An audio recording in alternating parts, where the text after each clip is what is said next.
Flow like water, so I'm going mainstream. Yeah.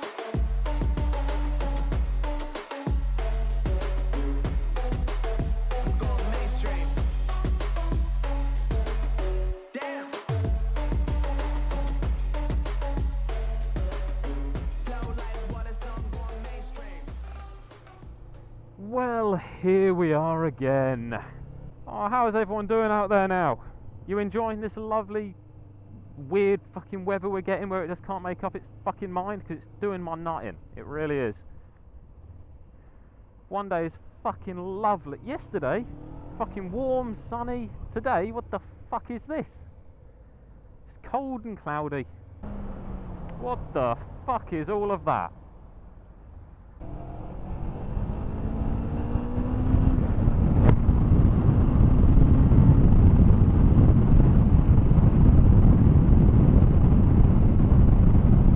That screen does make quite a bit of a difference actually. Yeah, I finally fitted the screen. I've had it since I bought the bike. I just haven't put it on the fucking bike. So I woke up this morning and thought, yeah, why not? I'm getting bored of getting neck ache. Killing me.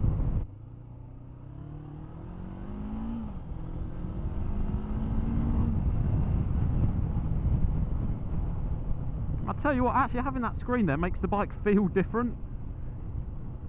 I can't describe it, it just feels slightly more sporty. I don't know, I think I'm just insane. Don't have to move about a lot though. I mean, fucking hell, that's got a hell of a wiggle on it. So, the time has finally come to give you a bit of an update on the whole KTM fire situation. It's now been 13 weeks. 13 fucking weeks since it went up in flames. Last week I had a phone call saying that they have finally decided that they are actually going to give me money for it, after me threatening to take legal advice because they're saying they won't pay out for it, and then ringing them 4 times in one day saying, look, what's going on, you're taking a piss. Oh, we'll ring you back in half an hour. 2 hours later, ring them up, hello, me again, what's happening? Then the day after that, I actually rang back and said, okay, yeah, 2,800 quid, that's our offer. But it's a category B write-off, so you can't keep the bike. Sorry, what? So yeah, category B, beyond economical repair, and that bike can never be on the road again. It's got to be completely destroyed. And when they said, oh, it's got to be stripped down and crushed, I was like, okay, well, what I was going to do with it was strip it down and then just get rid of the frame and the engine because they're fucking useless anyway, because they're fucked. So on, no, we can't let you strip it down, we have to strip it down and destroy it. Like, yeah, but what you're going to do is strip it down, sell some of the parts and destroy the frame and the engine. What I was going to do was strip it down, sell some of the parts and then get rid of the frame and the engine. Can I just give you the frame and the engine? No, we can't let you do that. We've got to take the entire bike. Oh, for fuck's sake. In the end, I accepted their offer of £2,800. Now, considering that bike is, well, at the time it was 2 years old and had 17,000 miles on the clock, and they offered me 2,800. The reason I accepted that is because the same bike, 2015 KTM RC390s with 10,000 miles on the clock and minor damage are selling on Auto Trader and eBay for around £2,500 to £3,000. So the fact that mine's got nearly twice as many miles and a hell of a lot of damage, 2,800 is a fucking good deal because they're actually giving me enough money to replace the bike. With that money I could buy a new RC390. So, you know what? That is a completely fair deal. I can't not accept that. So I rang Copart today. Now, some of you might know Copart. If you've been watching Chase on Two Wheels Wreck Bike Rebuild, then you'll know that the place he got his last bike, I think the place they get all the bikes, is from Copart, which is a company that collects ruined bikes, written off salvaged motorbikes, and sells them at auction. Now, if Copart is taking a bike from you, there's a very high chance that bike will be put up at auction. So I think what they're going to do is auction off my fucking bike, which I'm not happy with. I don't like that idea. I've had that bike since brand new. Everything that's happened to it has been with me. Me and that bike have a history, and I loved that thing. Now, I'm fairly certain that the bike won't go on the road. I can almost guarantee that. But parts from it, parts that I have put on that bike, parts that cost me money, I've got a feeling they will get auctioned off. They will get sold, they will get put on different bikes, and that hurts. I'll be completely honest. And you might think I'm an idiot for saying this, but knowing that parts of my bike, there's a very high chance that parts of my bike will be used by other people, that does hurt me. But what can you do, really? So I rang Copart, I've arranged a collection, and that will be next week. Well, at the point you're watching this, it will be this week. They're going to come and collect my bike and take it away. And that'll be the last time I see that bike. Which, again, I'll be completely honest, I'm glad that'll be the last time I see that bike.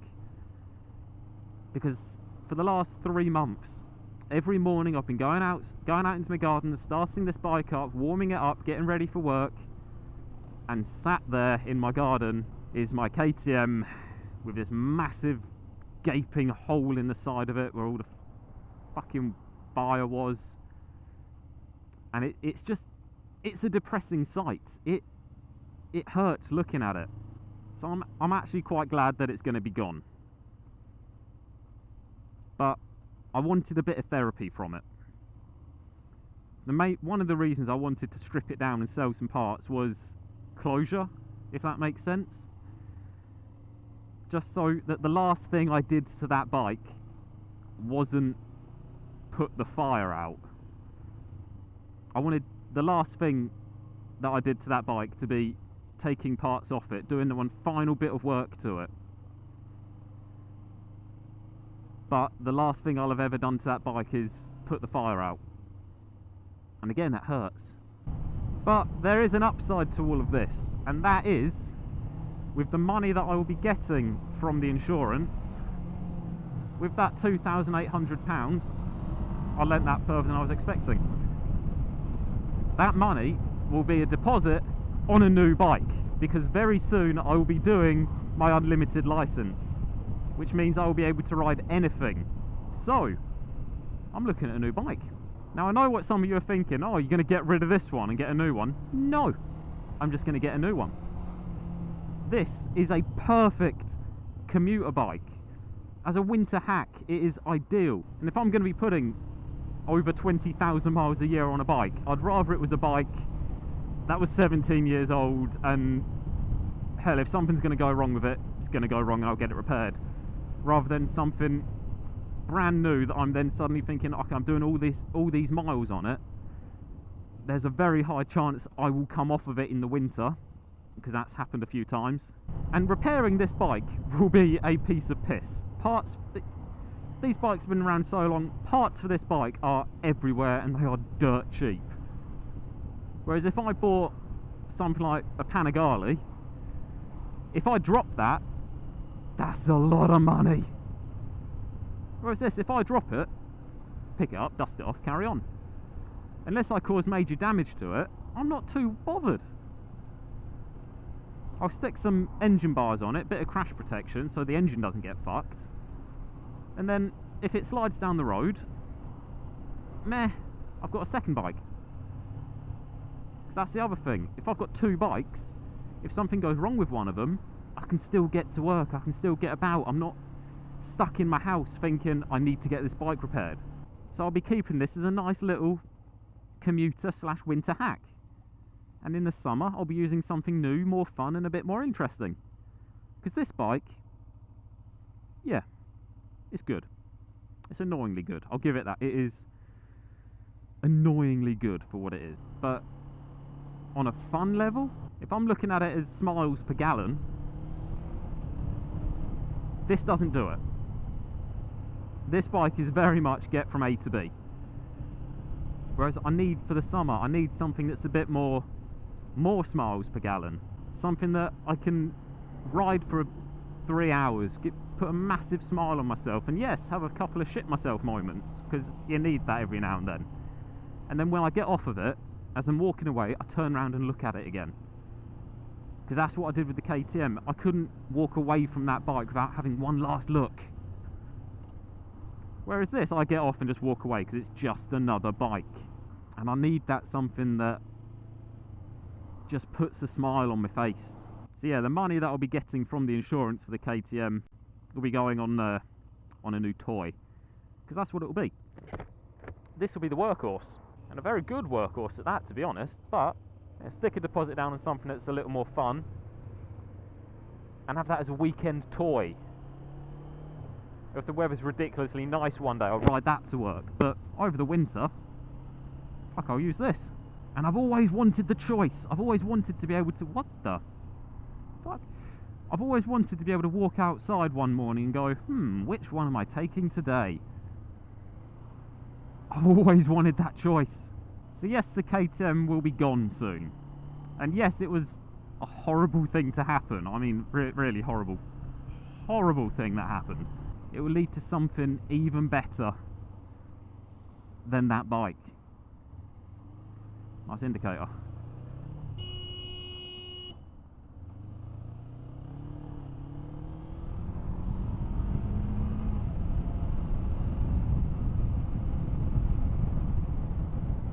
Okay then, that happens.